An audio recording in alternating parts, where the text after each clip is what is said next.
ഒരു ലാംഗ്വേജ് പഠിക്കുന്നതിനേലും വളരെ ഈസി ആയിട്ട് തന്നെ നമുക്ക് ഒരാളെ സംബന്ധിച്ച് നമുക്കൊരു മൊബൈൽ ആപ്ലിക്കേഷൻസിലോ അല്ലെന്നുണ്ടെങ്കിൽ നമുക്ക് ലാപ്ടോപ്പിൽ യൂസ് ചെയ്യാൻ പറ്റും.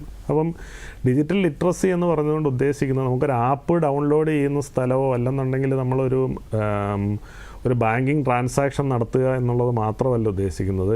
ഏത് ആപ്ലിക്കേഷൻസ് ആയിരിക്കണം നമുക്ക് ആവശ്യമുള്ളത് എന്ന് ചൂസ് ചെയ്യാനുള്ള ഒരു അവബോധം നമുക്കുണ്ടാകണം. ഏത് ആപ്പ് കിട്ടിയാലും അല്ലെങ്കിൽ ആരെങ്കിലും ഒരു ലിങ്കിൽ അല്ലെങ്കിൽ ഒരു വാട്സാപ്പ് മെസ്സേജിൽ പറയുകയാണ് ഇന്ന ഒരു ആപ്പ് ഡൗൺലോഡ് ചെയ്യുക എന്ന് പറയുമ്പോൾ നമ്മളത് ചെയ്യരുത് അത് നമ്മളുടെ സിസ്റ്റത്തിലേക്ക് അല്ലെങ്കിൽ മൊബൈലിലേക്ക് ഡൗൺലോഡ് ചെയ്യരുത്.